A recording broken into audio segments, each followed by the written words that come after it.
Auction टेबलमा बसेका 8 फ्रेन्चाइजिसले आफ्नो रियल टाइम 11 र बेन्च स्ट्रेन्थलाई कसरी ब्यालेन्सिङ एक्ट प्रदान गर्नेछन्। क्रिकेट एनालाइटिक्समा एउटा फेनोमेनन छ जसलाई स्क्वाड इक्विलिब्रियम भनिन्छ। कुनै पनि टिममा खालि 3-4 जना सुपरस्टार भएर मात्र पुग्दैन।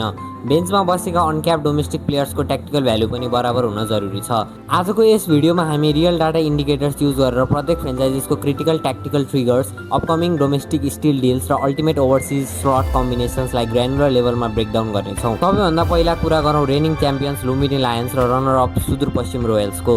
यो दुई टिमको कोर रिटेन्सन स्ट्रङ भएको हुँदा उनीहरू अक्सन पुलमा खाली स्पेसिफिक ग्याप्स फिल गर्न मात्र इन्ट्रेस्ट देखाउनेछन्। लुम्बिनीको मेन फोकस एउटा रिलायबल डोमेस्टिक एङ्कर ब्याट्सम्यानमा हुनेछ जसले लो स्कोरिङ टर्न्समा इनिङ्स होल्ड गर्न सकोस्। त्यही माथि सुदूरपश्चिमलाई एउटा एक्स्ट्रा डोमेस्टिक डेथ बलरको म्यान्डेटरी रिक्वायरमेन्ट देखिन्छ। अर्कोतिर काठमाडौँ गोर्खास, कर्णाली याक्स र पोखरा एभेन्जर्स जस्ता फ्रेन्चाइजेस जसको प्रिभियस सिजन अनएक्सपेक्टेड थियो, उनीहरू पुरै एग्रेसिभ स्क्वाड ओभरअलमा जाने हाई चान्सेस छन्।